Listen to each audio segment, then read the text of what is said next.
અમદાવાદમાં આગામી 149મી રથયાત્રાને ધ્યાને રાખીને ક્રાઇમ બ્રાન્ચે અમદાવાદ શહેરમાં ગેરકાયદેસર હથિયારોની દાણચોરી અટકાવવા માટે એક ખાસ કાર્યવાહી શરૂ કરી હતી।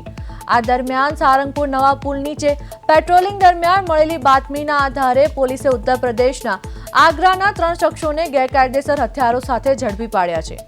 આરોપીઓ પાસેથી 4 લાયસન્સ વિનાની પિસ્તોલ, 2 જીવંત કારતૂસ અને 1 મેગઝીન અને 2 મોબાઈલ ફોન સહિત કુલ રૂપિયા 1.80 લાખથી વધુનો મુદ્દામાલ કબજે કરવામાં આવ્યો છે। પૂછપરછ દરમિયાન આરોપીઓએ ઉત્તર પ્રદેશથી હથિયારો લાવી અમદાવાદમાં વેચવાની યોજના હોવાની કબૂલાત કરી છે। આરોપીઓ સામે આર્મ્સ એક્ટ હેઠળ ગુનો નોંધી વધુ તપાસ શરૂ કરવામાં આવી છે। તપાસમાં એક આરોપી ઉત્તર પ્રદેશમાં લૂંટ અને અન્ય ગંભીર ગુનાઓમાં વોન્ટેડ હોવાનું પણ સામે આવ્યું છે। હવે આ હથિયારો કોને પહોંચાડવાના હતા ને તેની પાછળ કોણ સંકળાયેલું છે તે દિશામાં ક્રાઇમ બ્રાન્ચે તપાસ શરૂ કરી છે।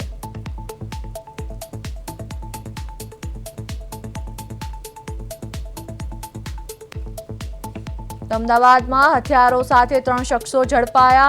આગ્રાના 3 આરોપીઓ પોલીસના શકંજામાં। 4 પિસ્તોલ, 2 કારતૂસ કબજે કરાયા। એક આરોપી યુપીમાં વોન્ટેડ હોવાનું ખુલ્યું। ક્રાઇમ બ્રાન્ચે તપાસનો દોર શરૂ કર્યો।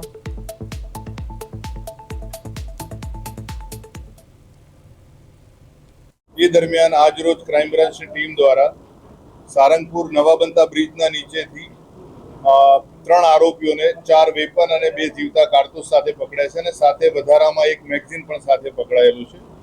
आ जे 3 आरोपी जे 3 पासेथी जे 4 पिस्टल मळ्या छे, 2 जीवता कारतूस ने वधारानुं 1 मेगजीन एडिशनल मळेलुं छे। कुल 1,40,000 80,400 नो मुद्दामाल मळेलो छे।